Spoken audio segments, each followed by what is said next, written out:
Module 1, Section 3, and on this particular video we are going to concentrate on just Objective 1.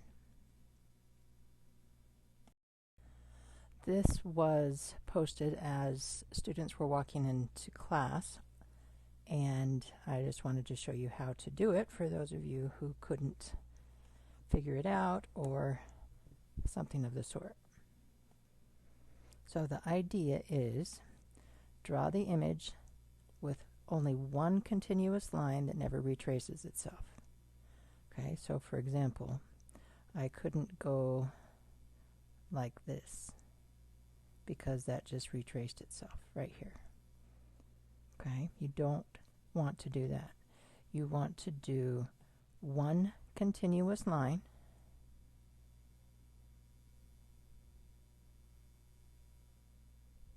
that doesn't retrace itself. Okay, so obviously I did it that time. Is there another way of doing it? Absolutely. So, how do you know where to start, what to do, and so forth?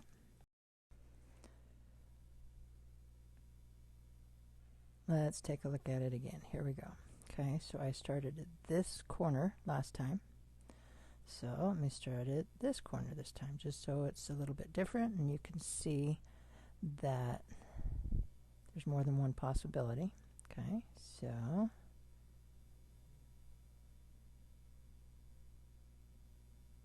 there's another one. Okay, so what am I doing? Pause the video if you haven't yet, try to figure it out on your own, and then come back and figure out the answer with me. Okay, looking at the different vertices or intersections, if you will, we have 1, 2, 3, 4, 5, 6 places that lines cross, if you will, so intersections. You need to start at one of them that has an odd number. Okay, so what that means is this. There's 1, 2, 3 paths that go out of that particular vertex. This one here has 1, 2, 3, 4 paths. This one has 1, 2, 3, 4. This one has 2, 4, and this other one down here has 3.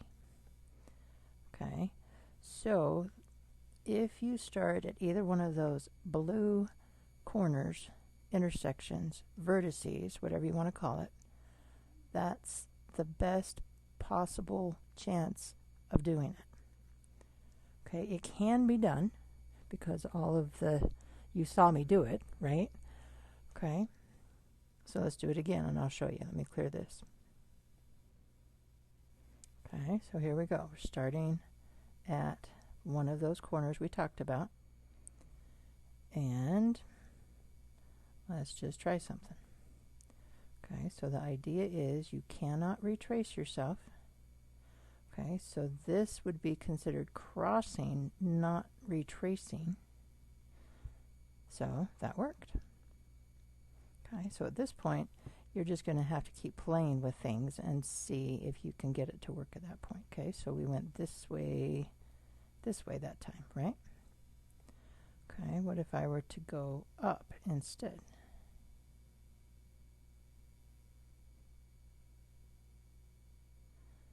Yep. So the idea is start here or here because they have an odd number of paths going away from them.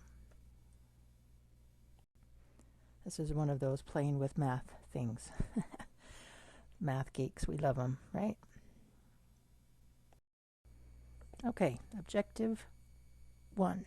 Use mental math to subtract by composing or decomposing into tens.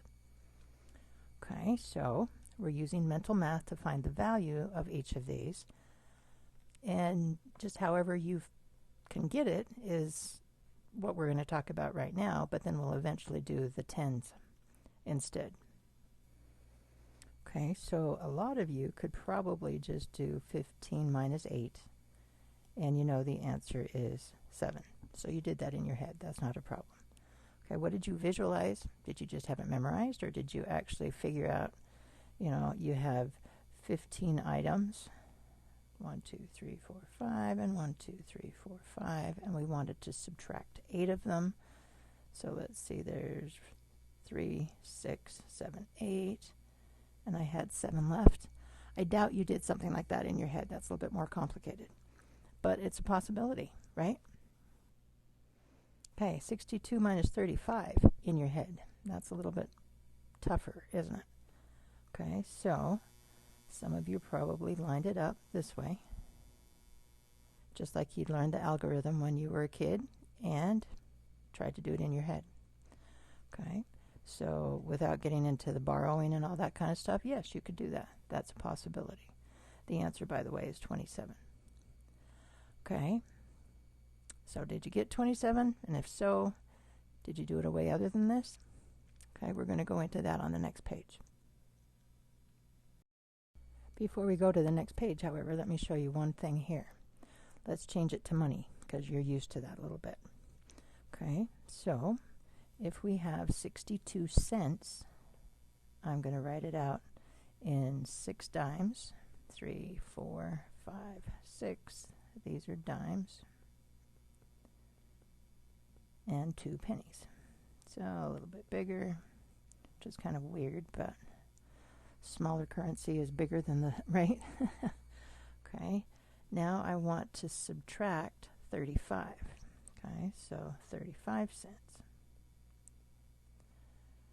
Okay, I can't take 5 pennies away from 2 pennies, so we're going to deal with that here in a second, but 30 cents I can take away, right? So there's 30 cents gone, 3 dimes, sorry, 30 cents. Okay, now let's deal with the 5 cents. Okay, I can't take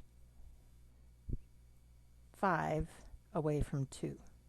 So I'm going to take one of these dimes and convert it into pennies, right?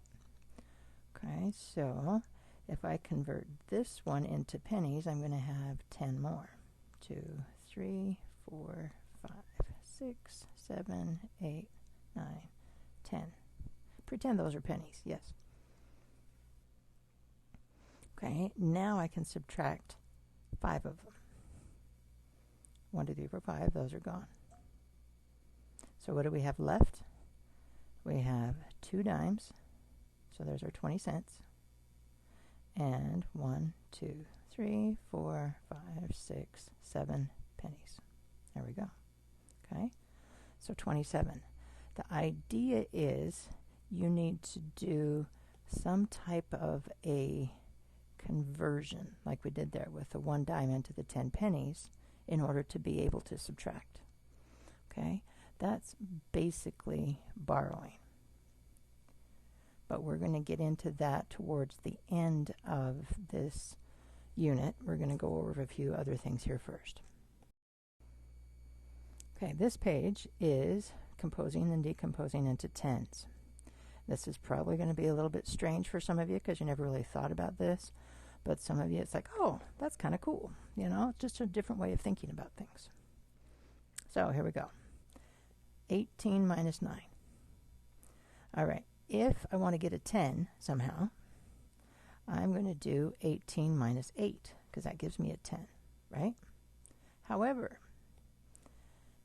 8 isn't the 9 we started with. So if I'm subtracting 9, I have to subtract 1 extra 1 in order to subtract the 9 that I began with. Okay, so this gave me the 10, and then that 1 comes down for a total of 9.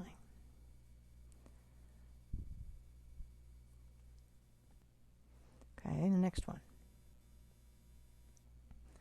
So 22, I want to get it to 20 instead. Okay, so 20 minus 2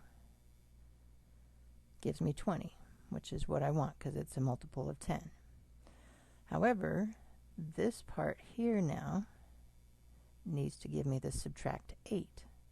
So 2 of it goes with the 22 to give me 20, I need 6 more to give me the 8. So then the 6 just comes down. Okay, now they've done it again, but they've decomposed it into 5s. You don't need to go that far. You could, right now, come out here to the side and say 20 minus 6, that's 14. I'm done. You've already decomposed it into 10s. However, they're going to go one step further, so let's keep going. Okay, so 20 minus 5 is 15, and that's easy.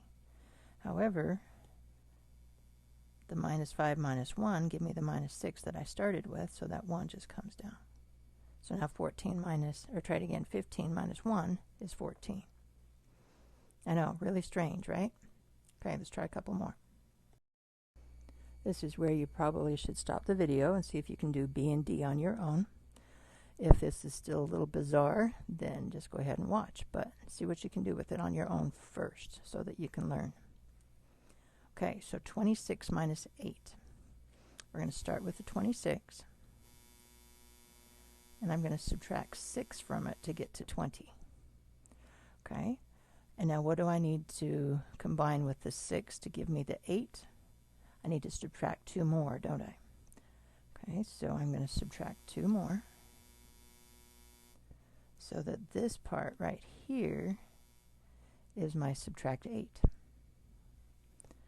Okay, so 26 minus 6 is 20. And now 20 minus 2 is pretty easy. That's 18. Okay. Now this is what you're supposed to be doing in your head. It's mental math. But we have to write it down so that you can see what we're talking about, if that makes any sense. Okay, next one. We're going to start with 42, and we're going to subtract 2 from it to get to 40, right? We want to get rid of the 1s and leave the 10s. So, if I take 2 out of the 13 that I'm subtracting, I have 11 more to subtract, right? Okay, so I need to subtract 11 more. Okay, let's rewrite what we've got so far. So that is 40, right? So we have 40 minus 11. And that's not really an easy thing to do in your head either. So I'm going to break the 11 into 10 and a 1. So here we go. We're going to have 40 minus 10 minus 1. Okay, we're subtracting a total of 11, so we have to keep subtracting until we get all 11 of them. So we had 10 first, and now I have to subtract 1 more.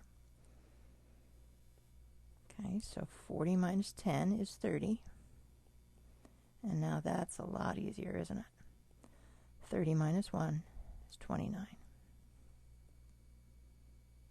Okay, I don't know if that's anything that you would have already thought about doing in your head, but it does work. Okay, here's a different problem. So example 2, write 2 different ways that you can rewrite each subtraction problem and get the same answer. Okay, there are many different ways that you could rewrite it, but let's see what they have done. Okay, so 32 minus 14. Looks like they're going to change the 14 into a 10 and a 4. Okay, we did that on the last problem, right? So 32 minus 10 is 22. And 22 minus 4 is kind of rough. So they're going to do 22 minus 2, because that gives you a 20. But then this 2 comes down. 20 minus 2 is 18. Okay, that's one way. And before we get to their count up method they have in the next part, let me show you a different combination of numbers that you could use. Okay, same problem. So start with 32, and if I subtract 2, I know that's 30, right? Okay, so if I've subtracted 2 and I want to subtract 14, I need to subtract 12 more. Okay, so 32 minus 2 is 30.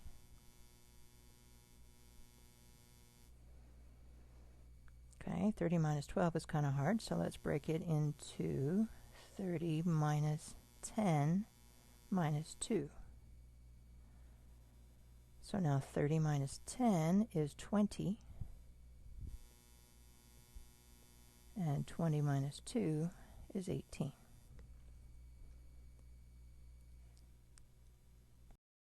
Okay, that 32 in this next part is highlighted because it's a typo in your packet. I think it just had a 2 if I remember right. Okay, so what we're thinking about is counting up. We're starting with 14 and seeing how far we have to go before we get to 32. Okay,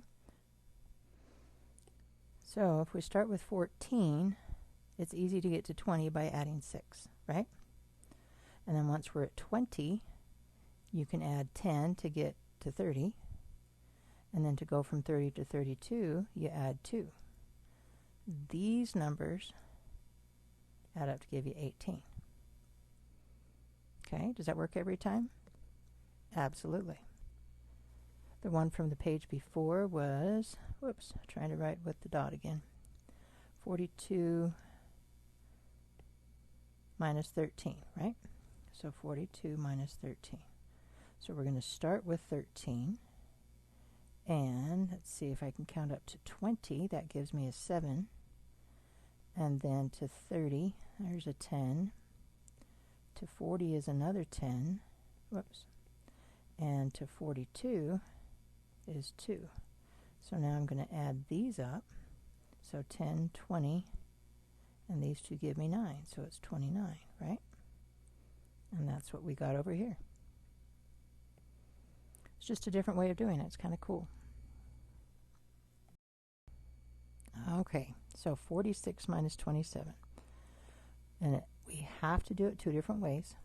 So it can be, counting up method is one of them, but doing it by tens will be the other one. Okay, so I'm going to do it in purple so that it won't get confused with the black one we have below it. Okay, so I'm going to start with the 46 and 46 minus 6. Okay, now if I take 6 away from the 27, I have 21 left, don't I? Okay, so 46 minus 6 is 40. 40 minus 21, kind of hard. So let's break down the 21. So 40 minus 20 minus 1. 40 minus 20 is 20, and 20 minus 1 is 19. Okay, that's my answer. And I'm sorry, this is getting so squished in here. That's one way. Okay, now let's do the count up method. Okay, and I'm going to do it down at the bottom so I have plenty of room to work. So 46 minus 27. I'm going to start at 27 and count up to 46. Okay, so if I add 3, try it again. If I get to 30, that means I'm adding 3. There we go. And now I need to go to 40. So I'm adding 10. And to get to 46, I add 6. So now I have 3 plus 6 is 9, and 10 is 19. So we ended up with the same thing, didn't we? Okay, so subtract is finding the difference between two numbers. Okay, so let me put that on a number line really fast just to show you. Okay, so if this is 0, 10, 20, 30, 40, and 50, really horrible 0 there. So 27 is somewhere around here, and 46 is somewhere around here. Your answer to a subtract problem is how far it is in between those two. And in this case, it's 19. Okay, for the first one we have here, how far is it between 32 and 14? Okay, and that's what we're going to be doing here in just a sec. So when you subtract 2 or more numbers, the result is called the difference. Okay, that's a really important word to remember. The difference between 2 numbers then would be subtract. So the numbers that are being subtracted are called the minuend and the subtrahend. How's that for weird? The minuend minus the subtrahend equals the difference.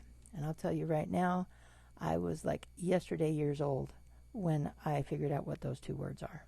You don't hear them very often, so don't worry about that.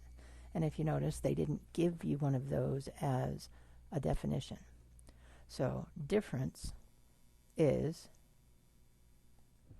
rewriting this kind of in our own words, I would say the answer to a subtract problem.